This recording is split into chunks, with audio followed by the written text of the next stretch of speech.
Bienvenue sur Horror News. Salut à vous fans d'horreur, ici Marc pour Horror News Interview numéro 29. Comme toujours, l'objectif d'Horror News Interview est de mettre en lumière le travail de différents artisans qui gravitent dans le monde de l'horreur. Et cette fois-ci, j'ai la chance d'accueillir Mylène de la chaîne YouTube Welcome to Primetime Beach, qui est également chroniqueuse pour le podcast Jumpscare, qui est programmatrice et créatrice d'événements comme par exemple le Stabaton. Alors salut Mylène et bienvenue sur Horror News Podcast. Salut! Est-ce que tu pourrais te présenter à nos auditeurs, s'il te plaît? Oui, je suis Mylène, créatrice de la chaîne Welcome to Primetime Beach, que j'ai créée depuis 5 ans, où je parle de cinéma d'horreur, plus précisément de symbolique des couleurs dans l'horreur, de slasher et de nanar à paillettes. Alors, c'est pas là où je suis le plus active parce que j'ai décidé que c'était pas assez et je fais plein de petits trucs à côté, ce qui fait qu'on dirait que ma chaîne est morte, mais je fais des petits trucs sympas à côté. Bah, tu fais toujours le super calendrier déjà. Oui, c'est vrai. À part l'année dernière où j'ai dû le faire en plus petit parce que j'ai été attaquée par des punaises de lit. Oui, voilà, c'était un cas particulier. Mais il a quand même existé sur TikTok et effectivement, le calendrier d'Halloween revient tous les ans avec une vidéo par jour sur une ou plusieurs thématiques et je propose, des fois je triche, je propose 2 films par jour, mais le principe c'est de proposer une œuvre par jour avec des cartes blanches. Ouais, c'est super cool en tout cas. Tu fais intervenir plein de monde et tout, c'est très varié, c'est très intéressant. Merci. Alors du coup, j'en profite. Alors, quelle est ton histoire justement avec le fantastique et l'horreur? Je pense que mon histoire avec l'horreur, elle a commencé par la littérature parce que quand j'étais plus jeune, j'avais pas forcément de télé dans ma chambre. Donc c'était un peu les darons qui commandaient sur ce qu'on allait regarder à la télé. Et du coup, très vite, je me suis mis à la lecture et j'ai surtout commencé à lire assez vite des ouvrages qui étaient pas de mon âge. Parce qu'en fait, je pense que j'étais vraiment passionnée en fait par je sais pas si c'était l'interdit ou vraiment parce que les pochettes d'horreur me fascinaient. Mon père, il avait des comics, des vieux comics en fait horrifiques, tu sais les trucs un peu improbables de Frankenstein contre Dracula, mais un peu what the fuck quoi, que D'accord. personne n'a vu sauf si ça traînait dans ton grenier. Et du coup, c'est des comics que j'ai pas forcément lus, mais tout de suite les illustrations m'ont fascinée. Après, à l'école, j'avais accès à Chair de poule parce que je fais partie de cette génération années 90 où on avait accès à plein de contenus horrifiques pour nous. Et ouais, c'était trop bien. Du coup, ça, c'était vraiment une chance aussi parce que c'est vrai que dans les années 90, on avait Qui dit trouille, on avait plein de contenus qui étaient à la fois, enfin, qui nous prenaient pas pour des cons, faut dire les termes, mais qui étaient quand même adaptés pour nous. Il y avait les Contes de la crypte en dessin animé. Enfin, il y avait vraiment énormément de choix. Il y avait Fais-moi peur.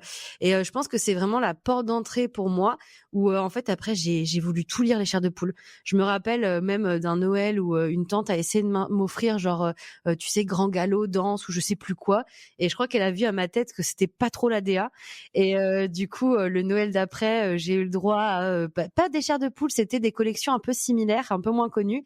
Et du coup elle m'a offert aussi les Charmed, les Buffy. Je crois qu'elle avait compris qu'effectivement j'étais plus de ce côté-là. Et après en fait j'ai commencé assez tôt à lire du Stephen King. Je me rappelle que avant le collège, je pense en primaire, j'avais vu un épisode de Friends et dedans, je crois que c'était Joey qui disait que il mettait dans le congélateur le livre de Shining et je me suis dit waouh, vas-y un livre qui te fait tellement peur que tu mets dans le congèle, j'ai trop envie de le lire. Et du coup à l'époque, ma mère a dû aller à la maison de la presse parce que je suis en campagne pour commander Shining du coup directement là-bas parce qu'il n'y avait pas de truc pour commander sur internet. Et je pense que c'est le livre que j'ai le plus lu dans ma vie peut-être, avec l'herbe bleue, mais ça comme tous les jeunes qui avaient ça qui traînaient chez eux quoi. Et donc du coup voilà, la fascination a commencé comme ça. Après j'ai eu enfin mon tube cathodique et là j'ai voulu regarder toutes les adaptations de Stephen King parce que du coup j'étais hyper curieuse. Je pense que pendant toute une année je me suis mangé ça, mes potes venaient me chercher et en fait moi j'étais encore en train de regarder les adaptations et puis après ça s'est jamais trop arrêté quoi. D'accord, c'est comme ça que tu es devenue une marathonienne de l'horreur. Voilà ce que C'est ça. j'appelle. Alors, t'as un parcours, du coup, est-ce que tu pourrais nous en parler? Parce que je trouve que ton approche, en tout cas en termes d'analyse, tout ça, elle est intéressante. T'en parlais tout à l'heure avec les paillettes, avec les néons, avec l'analyse des couleurs, etc. Et c'est vrai que du coup, cette analyse-là, en fait, d'où elle vient? Quel parcours t'as eu en fait pour t'amener à ça? De base, moi, j'ai une formation, artistique. J'ai fait un bac ès appliqué qui était assez, vaste en termes de formation et c'est ce qui m'a toujours plu, en fait. J'aime tous les corps de métier en art, je suis hyper curieuse, j'aime tous les pôles, j'aime, vraiment, le côté, hyper éclectique dans l'art de manière générale et même, en fait, dans le cinéma, même si je préfère l'horreur, par exemple, quand j'avais lancé ma chaîne, je me rappelle, je m'étais dit, enfin, en tout cas, en tant que meuf, j'ai jamais eu de problème, moi, avec mes potes, parce que j'aimais l'horreur. J'étais celle qui faisait voir des films à tout le monde, ou celle qui les avait vus et qui les racontait au collège et tout, celle qui avait accès aux VHS de ses parents et tout, au DivX. Télécharger, c'est pas bien, mais c'est comme ça que j'ai j'ai aimé l'horreur, donc voilà, j'assume. Et du coup, effectivement, je me suis rendu compte petit à petit que c'était pas tant le fait d'être une fille qui aime l'horreur qui était problématique pour les gens, mais le fait que j'aimais autant les comédies musicales, les rom-coms, les choses à paillettes, que j'ai pas du tout le look que de forcément qu'on s'imagine stéréotype de la gothique ou quoi, que moi j'aime vraiment voilà les paillettes, les couleurs pop et tout, et que j'aimais à fond l'horreur. Et du coup que ça, il y avait un truc un peu où les gens ils avaient toujours du mal en se disant attends mais t'es fan de Dirty Dancing et t'adores Scream, ah je comprends pas. Et du coup quand j'ai lancé ma chaîne, je me suis dit il faut que dans mon générique tout de suite il y ait le mix des deux. En fait, qu'il y ait pas de doute là-dessus. D'où le fait qu'il y a Podane dans mon générique, parce que Podane a autant influencé ma culture cinéma que Scream ou que des slashers, quoi. J'aime autant ça. Et en plus, ce qui est marrant, c'est que bah, le slasher, c'est un sous-genre de l'horreur qui est pas très bien vu, et la comédie musicale, souvent, c'est un sous-genre que les gens n'aiment pas du tout. Genre vraiment, c'est les deux. Donc moi, j'ai vraiment choisi les deux cousins qu'on n'aime pas, quoi. Et du coup, ouais, quand j'ai lancé ma chaîne, je me suis dit bon bah en fait, on va partir là-dessus. Et au début, je savais pas trop comment intégrer la comédie musicale et je me suis dit bah en fait le côté nanar comédie musicale et paillettes va peut-être me permettre d'avoir ce biais-là, d'avoir en fait un autre angle. Et du coup, le but c'était vraiment pas de dire juste bah comme pour ma vidéo sur Parking, c'est un film de merde, salut, bonne journée. C'était de dire OK, le film il est pas très bon objectivement. Par contre, qu'est-ce qui s'est passé? Qu'est-ce que moi j'aime dans ce film et qu'est-ce qui est quand même bon dans ce film? Et c'est ce que je fais pour Parking, pour Rock Alien. Par exemple, pour moi, c'est un très bon film, mais qui n'a pas marché et qui, oui, soit est un nanar. Mais c'était le but. Et après, le troisième angle que je fais, c'était sur les couleurs. Et ça, pour le coup, je dirais que c'est plus ma formation en histoire de l'art où, en fait, j'ai fait mon mémoire sur les couleurs et tout. Enfin, c'était vraiment quelque chose qui me passionnait. Donc j'avais déjà fait pas mal de recherches en amont et déjà en cours à chaque fois j'aimais bien parler de la symbolique des couleurs dans l'iconographie et du coup je sais plus, je crois que ça a commencé avec la vidéo sur Antebellum qui aujourd'hui est bloquée et je me suis dit en fait je vais utiliser des bouts de mon mémoire pour faire cette introduction à ce format-là et après bon bah si je trouve pas d'autres vidéos c'est pas grave mais c'est vrai que c'est l'un des formats que je préfère faire. Je trouve ça assez passionnant. Après je précise aux gens à chaque fois que c'est mon point de vue à moi et que je donne pas les clés en mode le réal a voulu faire ça, quoi. Oui, de toute façon, une analyse, ça reste personnel, hein. Et alors, du coup, tu l'as dit, effectivement, tu es une femme qui aime l'horreur et tu fais partie de la sororité. Est-ce que tu pourrais Oui. nous la présenter, cette sororité? Alors la sororité, c'est une association qu'on a montée alors maintenant, ça fait un petit moment, avec Léo et Rio, avec Demoiselles d'horreur, avec, Jessica de Bon Chic Bon Genre, aussi avec, donc Jess qui nous a rejoint après, Jess, Slasher et le but, c'était vraiment donc on a monté ça au départ, pendant le covid, où on a fait beaucoup de live avec des thématiques, on se bouffait je sais pas combien de films et on revenait sur les mères dans l'horreur, parfois juste nous avec des invités et très vite, on a eu envie de se voir, en fait, de se rencontrer. On s'est dit que c'était aussi l'occasion de faire des événements. Et puis, le but, en fait, c'était vraiment de mettre en avant les femmes dans l'horreur, mais tous les corps de métier. Pas que les réalisatrices, vraiment, bah, des fois, on reçoit des maquilleuses FX, des autrices, des scénaristes. C'est vraiment montrer déjà plein de corps de métier qu'on met pas forcément en avant, mais surtout le fait que les femmes sont bel et bien présentes dans ces corps de métier. Bien sûr, bah, la semaine dernière, tu vois, je suis allé visiter l'atelier CLSFX, Atelier 69 à Montreuil, de l'ami Olivier Afonso. Et c'est vrai que bah, dans les locaux, du coup, il y avait. Enfin, j'ai vu, moi, il me semble, hein, autant de femmes que d'hommes au niveau des techniciens. Donc, Bah, il y a Marine qui bosse là-bas, qu'on avait eu en live et qui a bossé ouais. aussi sur The Substance. Voilà. Alors, alors, du coup, on parlait d'évolution.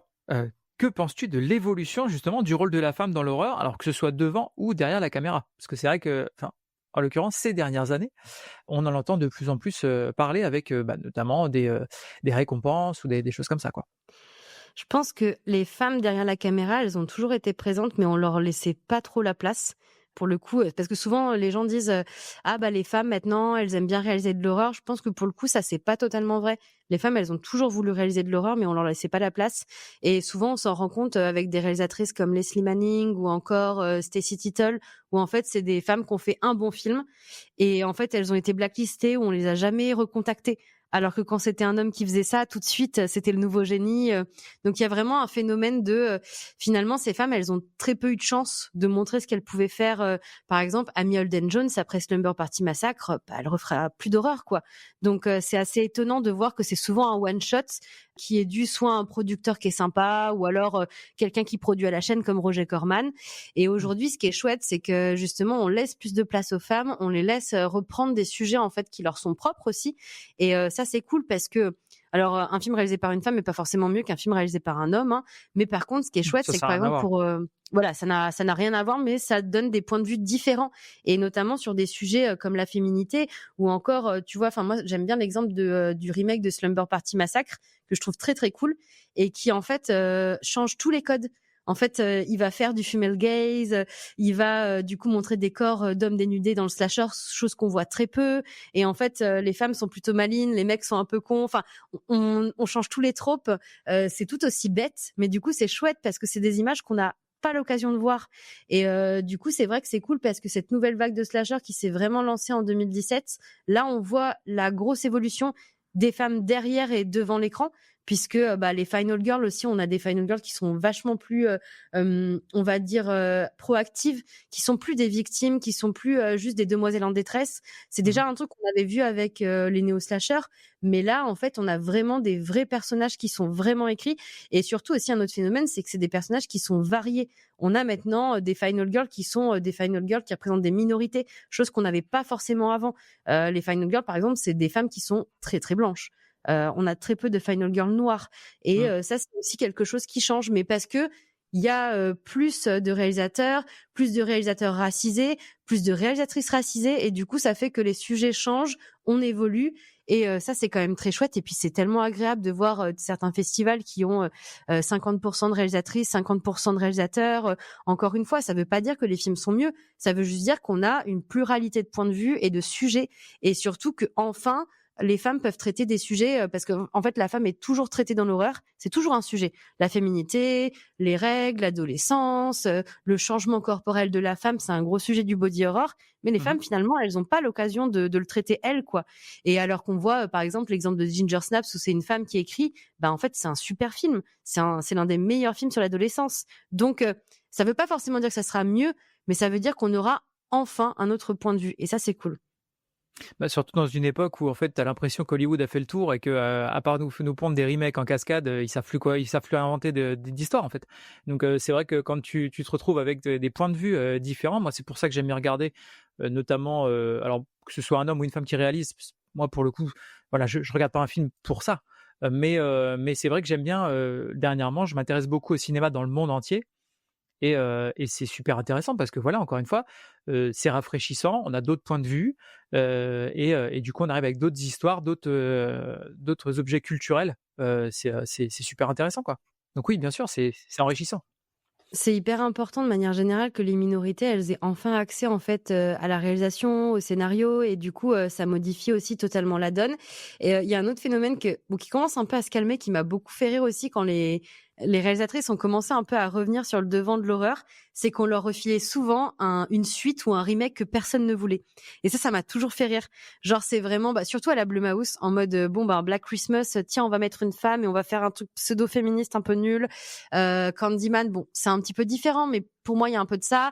Five Nights at Freddy's, ok, on sait pas si le projet va tenir, on va mettre une femme.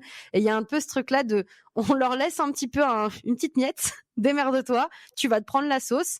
Ça commence un peu à se calmer, mais c'est vrai que c'est des vraies fausses chances parce qu'en fait c'est un peu genre on te donne un cadeau empoisonné, quoi.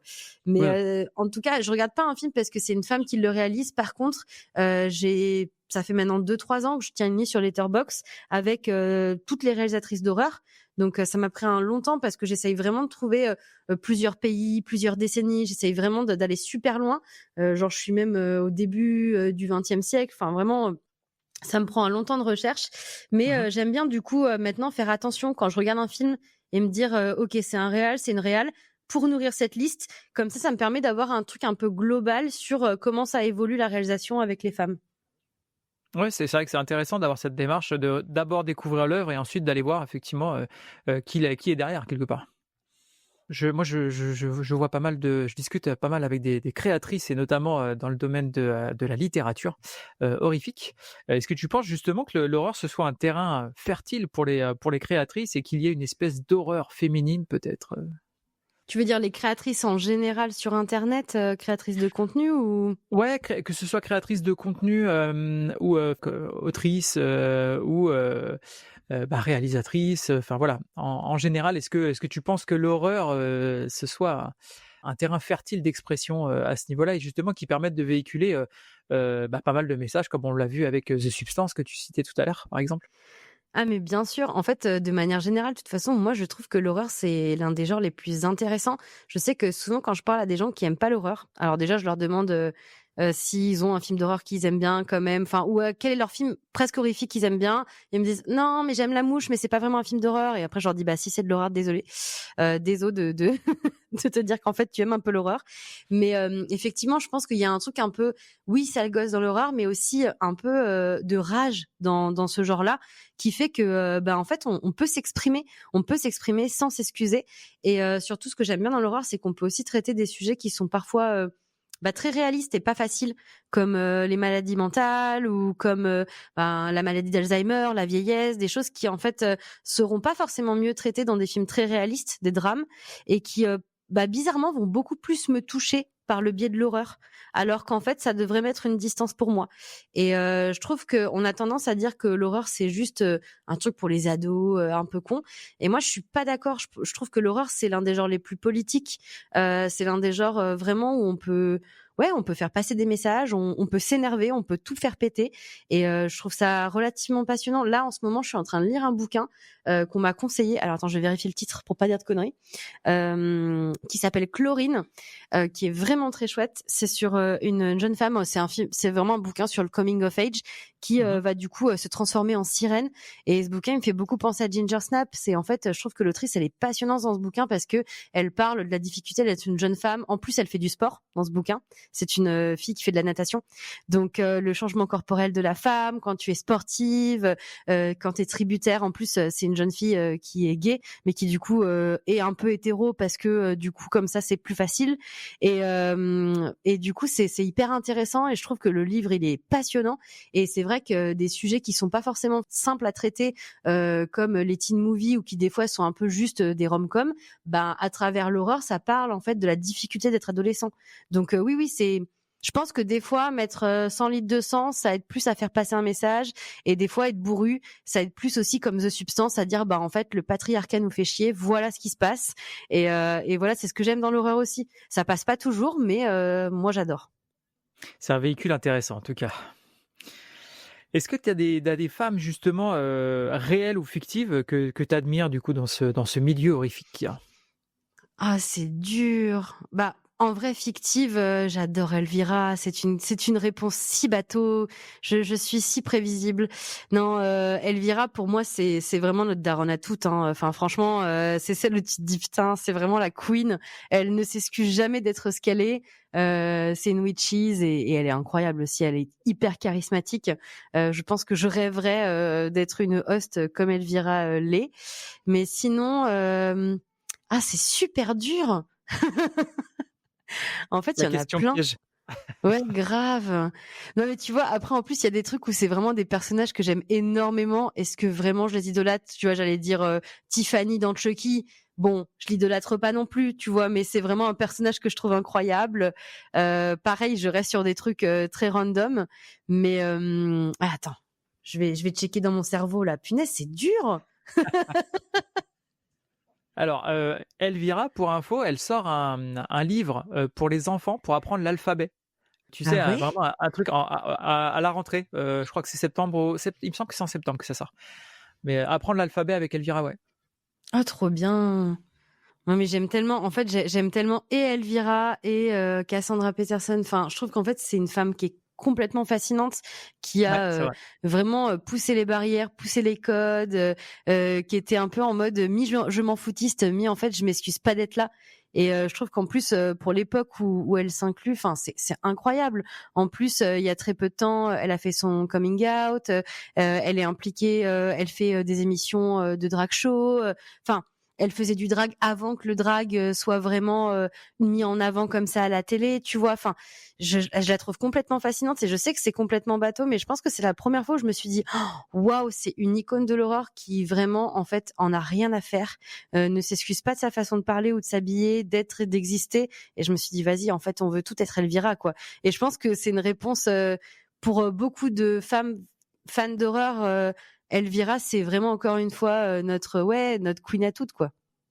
Donc c'est très bateau, mais je pense effectivement qu'Elvira, elle a une grosse place dans mon cœur. Et puis bon, bien sûr, Sydney de Scream, bien sûr, bien sûr.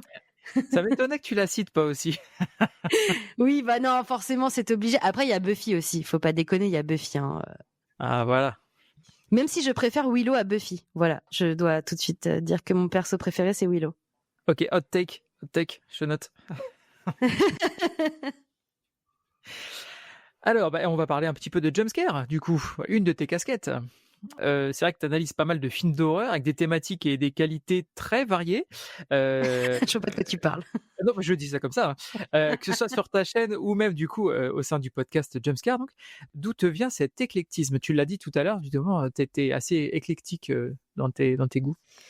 Je pense que la base, c'est parce que mes parents avaient pas mal de VHS. Avant même Emule Island, mes parents étaient déjà des pirates de VHS. Tu sais, avec les télé 7 jours ou je sais plus, télécassettes. Et c'était d'ailleurs moi qui étais chargée de mettre les jaquettes sur les cassettes. Donc c'est comme ça que je découvrais un peu ces films. Et du coup, il y avait plein de jaquettes qui me fascinaient. J'avais envie de tout voir. Et c'est vrai que même plus jeune, j'ai jamais eu ce truc-là de me dire ah, ça va être bien, ça va être pas bien. C'était juste, vas-y. En fait, j'en regarde 3 aujourd'hui, 4 demain, 5, enfin, et du coup, genre, moi, je lis pas les synopsis, par exemple. C'est très, très rare que je les lise. Je ne regarde que l'affiche. J'ai toujours fait ça. Je regarde pas les bandes annonces. Et en fait, je me lance comme ça. Je me dis, ok, allez, aujourd'hui, c'est ça. Et je sais pas trop ce que je vais regarder. Alors, bien sûr, il y a des films que je regarde tout le temps. Voilà, tous les ans, je me retape les mêmes slashers parce que ça, c'est juste que je suis en boucle. Mais c'est vrai qu'effectivement, je suis hyper curieuse. Et en plus, ce qui est un bon côté, mais des fois ça va un peu trop loin. Je suis vraiment capable de regarder un film, dedans va y avoir des refs à d'autres films, ou alors je vais voir que c'est une inspiration d'autres trucs et je vais vouloir tout regarder. Tu sais, il y a vraiment ce côté de ah ouais, c'est une super idée, vas-y, j'ai vu ça. Là, il y a pas longtemps, pour un autre podcast, j'ai revu L'Unique Survivante parce que du coup c'était en faire un lien avec Destination Finale et j'ai découvert que c'était adapté d'après un bouquin, qu'il y avait un autre film et tout. Et bon bah qu'est-ce qui s'est passé? J'ai tout regardé quoi. Genre vraiment. Mais ça c'est un mix entre très curieux et complétiste. Je pense qu'il y a un mix. Mais oui, effectivement, j'aime tout et il y a quand même quelques sous-genres de l'horreur que j'aime pas. Genre, j'aime pas trop les films d'attaque animale. J'avoue, ça me fait chier. Enfin, voilà, c'est Lily m'en veut pour ça. Non, elle m'en veut pas, mais elle est triste. Donc, elle tente des fois de me faire voir des trucs avec des crocodiles, des pitons, et ça me dépite. Mais sinon, effectivement, je suis toujours curieuse quand même. J'aime bien le ride. Ah, je suis un peu comme toi. Je t'avoue que les films d'horreur d'attaque animale, de manière générale, ça me laisse assez froid. Alors c'est vrai que du coup il y a de plus en plus. Enfin moi j'ai l'impression. Hein, bon après je suis pas. C'est parce qu'on est dans le milieu aussi, mais j'ai l'impression qu'on entend de plus en plus parler d'horreur, qu'il y a de plus en plus de médias d'horreur, de les studios, tu sais, qui font carrément des branches dédiées à l'horreur, etc. Est-ce que tu as l'impression que l'horreur devient de plus en plus mainstream ces dernières années? Alors pour moi, c'est pas une question de mainstream parce que je pense que ça a toujours été le cas. Il y a toujours eu des studios de production qui faisaient de l'horreur mainstream et qui faisaient que souvent les gens, d'ailleurs quand ils aiment pas l'horreur, te mentionnent Conjuring. Enfin en fait les plus accessibles, ceux qui sont le plus mis en avant. Alors moi j'aime beaucoup Conjuring. Hein. C'est pas du tout une crotte de nez que je jette. Hein. Mais par contre c'est sûr qu'il y a un changement. Je pense que en fait il y a une plus grande variété de films qui ont accès à la salle. Je pense que passé un temps, les films effectivement produits par Blumhouse sortaient en salle, mais finalement le reste pas tant. Et en fait, les salles après Sinister ont un peu arrêté de diffuser de l'horreur parce que il y avait ce côté frileux de les ados, il va se passer des trucs, il y aura de la violence dans la salle, donc on abandonne un peu. Et puis en fait, bon là je parle de slasher parce que c'est ce que je connais le mieux, mais je veux dire après Happy Birthday, vraiment le film a vraiment bien marché au box-office et du coup, je pense que pour pas mal de distrib, on s'est dit la salle c'est peut-être un bon truc pour l'horreur et on peut peut-être se faire de la thune dessus.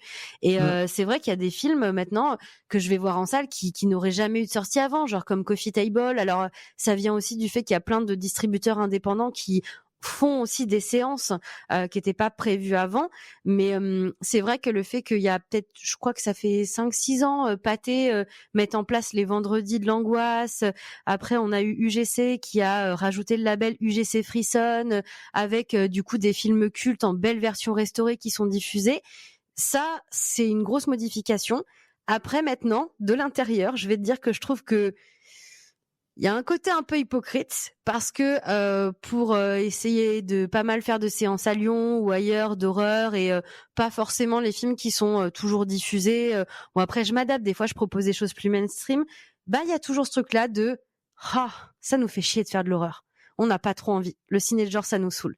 Du coup je pense qu'il y a encore cette barrière là mine de rien en France du moins des cinémas qui vont diffuser des choses qui sont des grosses diffusions, qui sont obligés de diffuser, qui vont diffuser des classiques parce que là c'est acté que La Mouche ça passe bien, Evil Dead, il y a la restauration, c'est Canal+, enfin du moins pour le 2, donc ça passe bien aussi.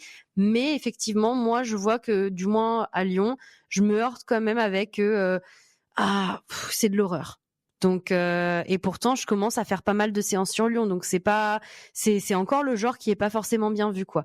Donc heureusement on a des distributeurs, tu vois, genre Extra Lucide maintenant ils font aussi des diffusions en salle, Shadows le fait aussi, donc je pense que ces petits circuits vont nous permettre d'avoir des sorties, mais ça reste des sorties indépendantes, ça reste des petites sorties, donc le chemin est pas totalement fait, mais en tout cas en France on commence à avoir peut-être une culture horrifique qui commence à se rapprocher de celle des États-Unis, où vraiment on sait que c'est un événement, on sait que les femmes sont au rendez-vous et qu'on peut en faire quelque chose. Donc ça, c'est plutôt chouette. Même si, encore une fois, je trouve que au niveau de pas mal d'institutions, le rapport à l'horreur est très hypocrite. Ah mais clairement, mais je pense que pour beaucoup en fait c'est un cash grabber et que c'est vu, c'est regardé un petit peu avec mépris, tu vois, on va pas se mentir. Ah mais totalement. Je sais plus avec qui j'en discutais avec un réalisateur justement qui me disait que quand t'arrivais et que tu disais que t'étais réalisateur d'horreur, il valait mieux dire que que t'étais réalisateur, parce que quand tu te limitais à ce genre, t'étais vraiment regardé un peu de côté quoi. Donc bon. Bah, c'est un peu triste parce que, en fait, je pense que ils se rendent pas compte du pouvoir de cette petite niche et des fans et du fait que les fans d'horreur sont vraiment capables de se déplacer. Et c'est vrai que moi, je suis toujours un peu triste de voir que des salles comme Pathé ou UGC, c'est toujours très très dur finalement de proposer quelque chose. Après, ça dépend pas que des salles, ça dépend aussi de qui est à la tête du Pathé à ce moment-là. Voilà, il y a des gens qui veulent le faire, mais des gens au-dessus qui veulent pas, ou voilà, encore tous les gros groupes. Hein, je dis pas un groupe en particulier, mais voilà, j'avoue que ça me frustre et je sais que si demain je proposais, j'en sais rien, Terminator ou Total Recall, là on me dirait ah ouais, let's go, tu vois. Ah oui, c'est sûr que ouais, c'est pas la même barrière à l'entrée quoi, c'est évident. Est-ce que tu as encore certains clichés ou certaines limites comme ça qui te gonflent un peu, qui t'horripilent un peu, même encore dans le cinéma d'horreur actuel? Tu veux dire par rapport aux gens, leur façon de voir l'horreur ou dans les films qui sortent? Dans les films plutôt, ouais. Moi, j'avoue, ce qui me gonfle, il y a deux trucs qui m'énervent vraiment dans les films d'horreur, mais en vrai, dans beaucoup de films, c'est quand on me prend pour une abrutie et qu'à la fin du film, on m'explique tout. Il y a rien qui peut m'énerver plus que genre ces 10 minutes de trop où on va me dire attends, bouge pas, je sais que t'es un peu débile, je vais t'expliquer ce qui s'est passé. Ça m'énerve. Un fusil de Tchekhov qui est très mal utilisé, que je vois dès le début, ça va me gaver. Ça, j'avoue, ça va me pourrir le film. Ça m'est déjà arrivé. Et j'avoue que j'ai un peu du mal avec des persos qui sont... Je trouve que maintenant, faire des persos trop stéréotypés, hyper mal écrits, qui ont des réactions complètement connes, j'avoue que pareil, ça me sort du film, quoi. Là, il y a pas longtemps, je suis allée voir Until Dawn. Bon, je savais très bien ce que j'allais faire. Hein. Franchement, j'étais pas du tout dans le déni face à ce que j'allais voir. Mais J'avoue que dès le début, je me suis dit, OK, j'accepte, je baisse mon curseur, je suis là pour les bonbons, et puis je vais passer un bon moment. Mais en fait, je savais que j'avais rien à tirer du film, quoi. Au bout de 2 minutes, j'avais déjà le twist, tu vois, j'étais en mode, bon, c'est bon. Et j'ai pas joué au jeu, donc vraiment, je savais rien. Donc je me suis dit, d'accord, c'est juste là pour mon divertissement, quoi. Moi, je te rassure, l'adaptation n'a rien à voir avec le jeu vidéo, pour le coup. C'est Là, ce qu'on m'a dit. C'est pas genre la fin serait pas un clin d'œil au jeu original, parce que ça se passe dans un chalet, le 1, non? Ouais, mais ça, en fait, je pense que, alors, toi qui adores les slashers, pour le coup, tu devrais faire le jeu. Parce que, Oui, c'est ce qu'on m'a dit. voilà, ou au moins regarder le truc. Parce que on va jouer justement avec les tropes du film d'horreur. Donc c'est vraiment bien foutu. En plus, il y avait un bon casting, hein. Il y avait Hayden Panettiere, Rami Malek, donc il y avait, voilà. Et effectivement, ça démarre dans un chalet isolé dans une montagne. Il y a une tempête de neige, enfin tout la totale. Vraiment, voilà. Et ça va se passer en fait juste à côté de ça. Il y a des mines abandonnées. Et donc ça va l'intrigue, tout va tourner en fait autour de ces mines, et puis des disparitions qu'il va y avoir, etc. Il y a pas un petit côté la cabane dans les bois dans le jeu, enfin ça reprend pas un peu ça, ou pas du tout?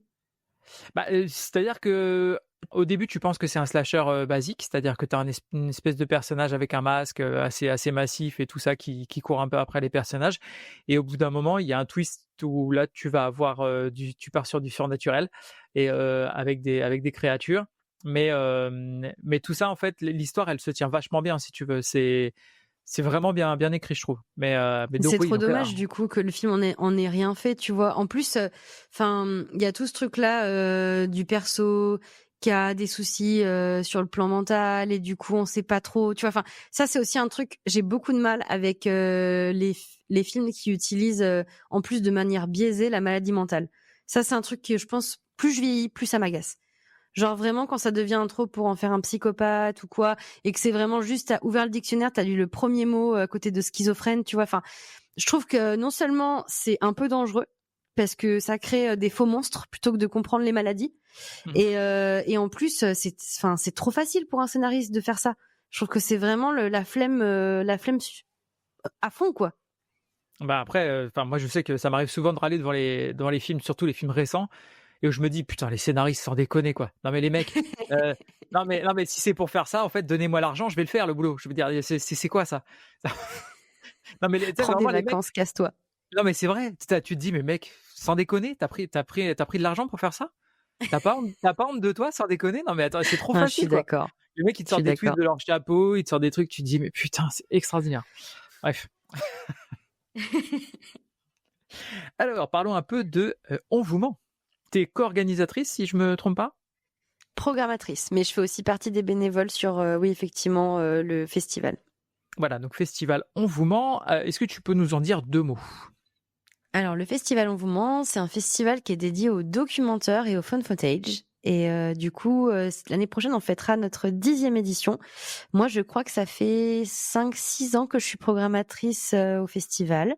C'est vraiment une super expérience. Au fur et à mesure, je me suis impliquée à d'autres postes, donc faire un peu de la com, faire les visuels. Là, cette année, j'ai fait une soirée paillettes là-bas, et puis bon, après, on ramène les copains. Voilà, on est une super équipe.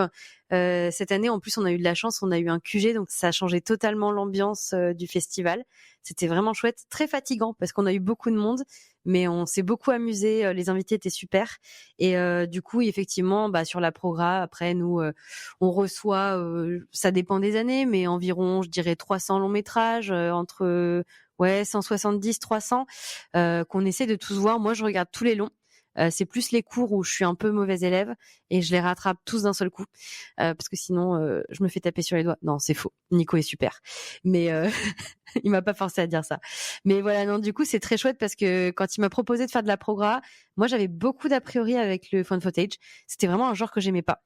Et je me rappelle que je lui ai dit très cash, t'as conscience que j'aime pas ça. Genre vraiment, j'accepte parce que je suis curieuse, et qu'en fait à cette époque-là, j'étais tombée malade, et donc j'avais arrêté mon contrat à l'Institut Lumière, et je me rappelle que dans les corps de métier que je m'étais marqué, que je voulais essayer, il y avait programmatrice. Donc je me suis dit, vas-y, j'ai trop envie de voir comment ça se passe de faire de la progra, en plus pour un festival.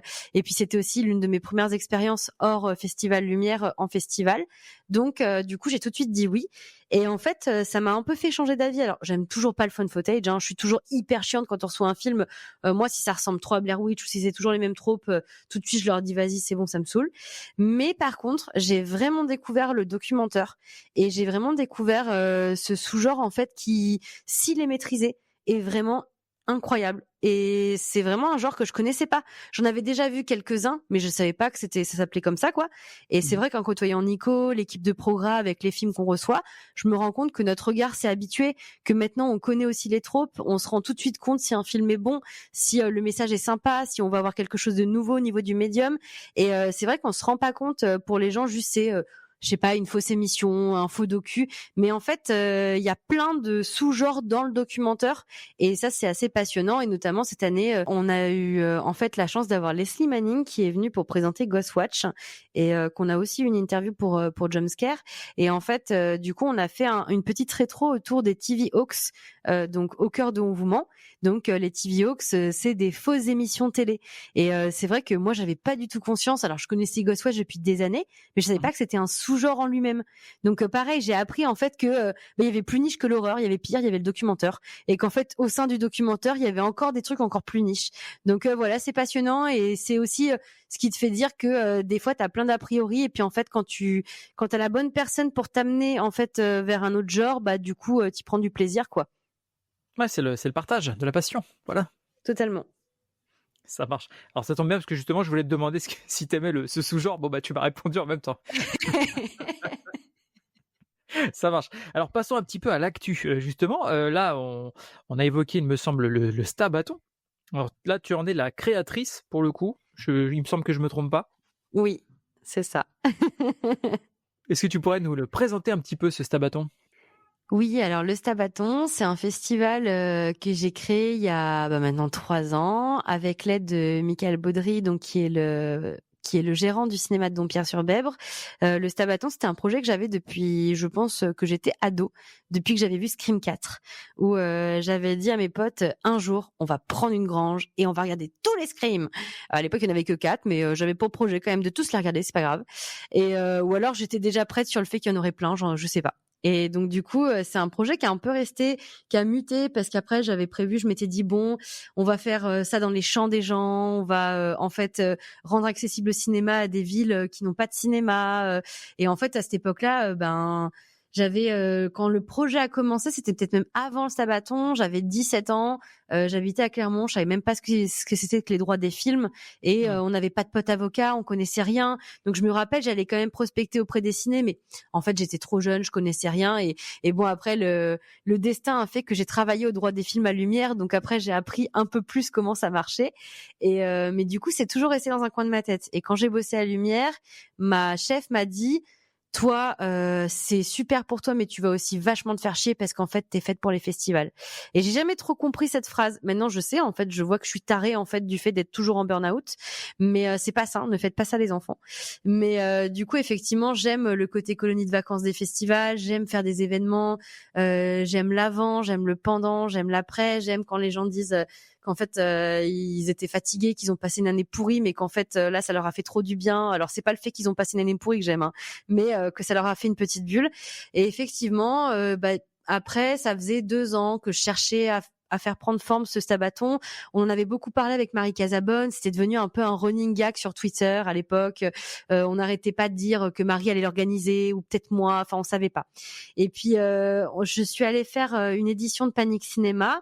Et puis du coup, en fait, après Panic Cinéma, Marie m'a envoyé l'affiche de Scream de Flore Maquin et avec un petit post-it qui disait en attendant la prochaine édition du le Stabaton, quoi.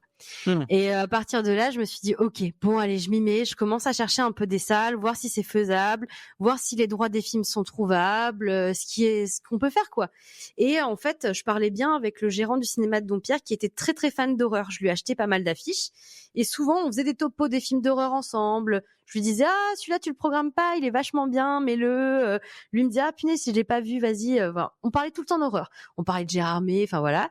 Et un jour je lui dis est-ce que ça te tente en fait on n'essaie pas de diffuser les Scream, faire un truc ensemble. Est-ce que ça te dit quoi? Et lui il faisait déjà des nuits d'horreur avec 2 films à Dompierre et tout de suite il m'a dit vas-y on se lance quoi. Donc à partir de là, on s'est lancé, on a programmé. Du coup, à l'époque, il y avait 6 crimes. On a programmé les 6 crimes. On a fait ça sur une nuit parce qu'on s'est dit. Moi, je voulais commencer petit. Je voulais pas commencer trop gros et en fait me casser la gueule tout de suite. Donc j'ai dit on fait selon notre budget, ce qui était un budget de 0 €, clairement. Et du coup, on s'est lancé, on a fait ça sur une nuit, on a fait la com et voilà, on a commencé à tâtonner, voir ce qu'on voulait faire.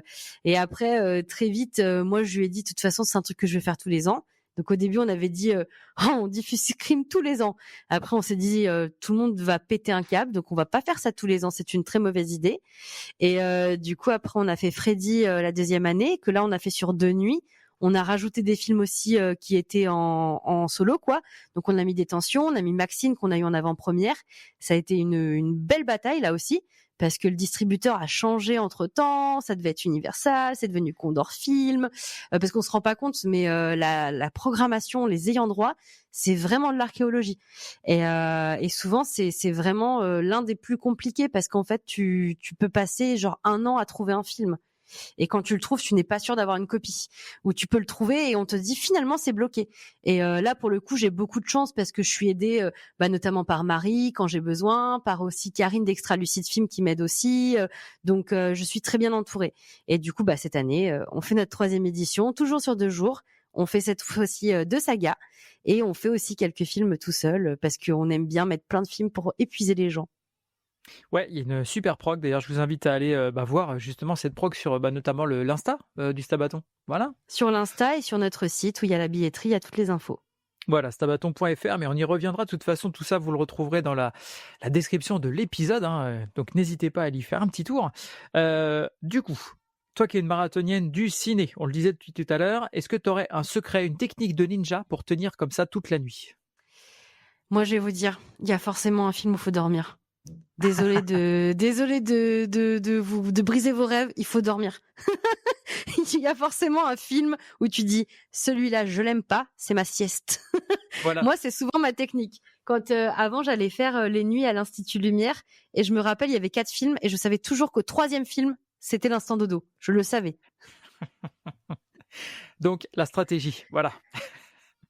Ce sera le maître mot. Ça marche. Alors, est-ce que pour le côté un petit peu reco, est-ce que tu aurais un film ou une série là qui t'a mis une claque dernièrement? Attends, je vais regarder dans mon cerveau qui s'appelle Letterboxd. Letterboxd, j'ai le même. Quand on me demande ce que j'ai regardé la semaine dernière, je suis incapable de m'en souvenir. Donc, tu vois. J'avoue que ces petites applications me sauvent la vie. C'est bon, j'ai découvert un film que j'avais jamais vu. C'était un film, j'avais beaucoup d'a priori sur ce film. Je pensais que c'était une purge et du coup pendant des années je l'ai pas regardé. C'est Le Fantôme de l'Opéra, sorti en 89 avec Robert Englund. Et en fait, vraiment, je l'ai regardé par hasard là cette semaine et j'ai eu un énorme coup de cœur. Vraiment, j'ai adoré le film. Je trouve que Robert Englund joue super bien. Et en fait, là où j'ai été agréablement surprise, c'est que déjà le film est hyper jouissif. Il y a presque un côté slasher dans la façon de faire les mises à mort et tout. La BO est très très belle. Pareil, grosse surprise. Il y a presque un petit côté opéra. Le film de Dario Argento dedans. Et surtout, ce qui m'a beaucoup fait rire, c'est que le film sort 2 ans avant Popcorn. Et en fait, il y a la même actrice, donc Jill, je n'ai plus son nom de famille, qui joue la Final Girl du Fantôme de l'Opéra. Et en fait, à un moment, j'ai eu un énorme flash parce qu'à la scène de fin, désolée, je spoil, mais bon, le Fantôme de l'Opéra, vous savez qu'il porte un masque. Et en fait, là, Robert Englund, du coup, n'a pas le masque typique, mais a des faux visages qui garde dans une espèce d'aquarium. Et en fait, le visuel, c'est exactement le visuel de Popcorn. Et du coup, j'avoue, je me suis dit, mais c'est obligé, avant de faire Popcorn, ils ont vu ce film-là, quoi. Donc, non, gros coup de cœur. Si vous avez l'occasion de le voir, vraiment, je trouve que c'est l'un des meilleurs films dans la carrière de Robert Englund. Et que je pense qu'il est un peu sous-estimé parce que, bon, il n'est pas très accessible en France. Ça doit jouer. Et qu'on a tendance un petit peu à oublier ce qu'il a fait en dehors de Freddy. Mais vraiment, c'est un super film. Eh ben écoute, c'est noté. Voilà, notez dans vos tablettes, chers auditeurs. Quel est ton actu du coup? Alors le Stabaton, on en parlait? Ouais, là du coup je suis en plein sur l'orga du Stabaton. On a enfin annoncé la programmation, on a dévoilé notre affiche, notre site est enfin à jour aussi. Les billets sont prêts. Je dis comme si j'ai embarqué, mais ça c'est parce que j'ai fait plein de jeux de mots avec les embarquements d'avion, voilà. Ça me frise le cerveau. Mais et là du coup on est en plein sur les petits trucs de faire de la déco, des choses sympas, faire le merch aussi qui va bientôt sortir. Donc voilà, nos t-shirts, tout ça. Mais c'est ça la grosse actu. Après, Le Stabaton, on le rappelle, c'est du 11 au 13 c'est du juillet. 13 juillet. Ouais. Voilà. À Dompierre-sur-Bèbe au cinéma René Fallet. Donc voilà. Après, j'ai une autre actu, du coup, c'est que j'ai fait le bonus de Psycho Beach Party qui va sortir, du coup, juste après Stabaton. Mais si tout va bien, les Blu-ray seront au Stabaton. Voilà. Donc on aura normalement aussi Karine qui sera là avec nous. Donc normalement je la kidnappe, mais donc voilà pour l'actu. J'ai aussi fait un autre bonus pour eux qui sortira un peu plus tard, normalement en août, sur l'enfant miroir, où là je parle de la symbolique des couleurs dans l'enfant miroir. Et j'ai un autre bonus qui est prévu pour la fin d'année, mais là je peux pas dire. Mais si vous savez ce que j'aime comme film, vous pourrez peut-être un peu cramer parce que ce film a été annoncé chez l'éditeur. Donc voilà, il y a moyen de cramer ce que c'est comme bonus. Et j'ai aussi coécrit une vidéo pour une grosse chaîne de pop culture sur les slashers, mais qui va sortir au mois de juin. Voilà, normalement, dans le mois de juin. Ça marche. Est-ce que tu as eu une ou des vidéos comme ça que tu as encore en suspens, que tu rêves de faire, mais que, je sais pas, t'attends pour une raison X ou Y J'ai envie de dire tellement, parce qu'en fait, j'ai pas le temps. Et ça me frustre. Non, mais en fait, c'est ce que je disais à une copine il y a pas longtemps, c'est que en fait, je suis hyper frustrée parce que ma chaîne est en veille. Et en fait, tous les projets que j'ai faits sont que des projets qui sont pas sortis pour le moment. Donc, on dirait juste que j'ai rien fait.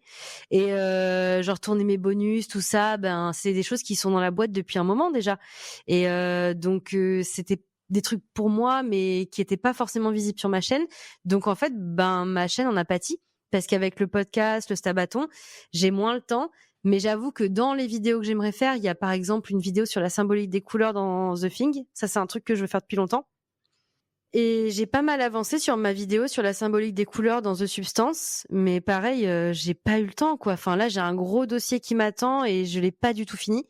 Donc, mes recherches sont finies. La vidéo, pas du tout. Voilà. Mais voilà, c'est des vidéos que j'ai commencé de préparer, mais que je sais pas quand je pourrai les sortir. Ça marche. Pour le teasing, ça c'est fait. Donc avec tout ça, où est-ce qu'on peut te retrouver? Alors on l'a dit du coup, le site internet du Stabaton, donc stabaton.fr. Oui. On Ta peut me chaîne YouTube. retrouver c'est ça, et sur mes réseaux, je suis plus, alors maintenant, j'ai complètement abandonné mon Twitter, donc c'est pas trop là qu'il faut me retrouver. Maintenant, je suis sur Blue Sky, et donc toujours Welcome to Primetime Beach, et aussi on a un Blue Sky pour le Stabaton, et je suis plus sur Instagram, du coup sur mon compte Lula Dassi et sur Welcome to Primetime Beach. D'accord. Donc dans tous les cas, comme je vous le disais tout à l'heure, tout ça, vous le retrouvez dans la description de l'épisode. Alors c'est le moment où ça va plus rigoler, parce qu'on attaque les questions rapid fire. Donc les questions rapid fire, je pense que tu connais le principe, hein. Je te propose réponse A ou réponse B. L'idée c'est de répondre assez rapidement. Si tu as envie de développer, de nous dire pourquoi tu as choisi cette réponse, il n'y a pas de souci. Ok, T'es prête? c'est parti. Allez, on est parti. Alors on va démarrer gentiment. Plutôt cinéma ou home cinéma? Cinéma. Plutôt Les Griffes de la Nuit ou La Mouche? Les Griffes de la Nuit. Plutôt néon ou paillettes? Ah Néon. Plutôt Dewey ou Randy? Oui. Alors là, on parle de Scream, hein, pour ceux qui ne l'auraient pas compris. Parce que j'aime Randy, mais je crois que Randy, il me ressemble trop et je crois que j'ai trop envie de me claquer des fois. Donc, du coup, je crois que c'est Dewey. Ça marche. Plutôt Chair de Poule ou Stephen King? Ah, c'est trop dur. C'est vraiment dur, mais je pense que je vais dire Chair de Poule parce que c'est trop ma Madeleine de Proust. Et même si j'aime Stephen King de tout mon être, et si j'ai quand même une lettre que j'ai préparée en anglais pour quand je le rencontrerai un jour, ce qui ne se fera sûrement jamais. Mais je pense que R.L. Stein, ça fait partie aussi des grandes figures que j'idolâtre. Ça marche. Plutôt gore ou horreur psychologique? Horreur psychologique. J'aime pas trop le gore. Alors, plutôt Buffy ou Haunting of Hill House? Buffy, forcément. Il y a pas... j'adore l'autre sien, mais Buffy, je la regarde tous les 2 ans. La base. La base. Plutôt détention ou génération perdue. Détention. Et enfin, plutôt Scream ou Podane. Ça, c'est bâtard. Je le gardais, le meilleur pour la fin. Oh non, c'est impossible. Je peux pas faire de choix. Je peux pas, parce qu'en fait, tu vois, là, je vais te dire, par exemple, je peux te dire genre Podane, et 2 minutes plus tard, je vais te dire Scream.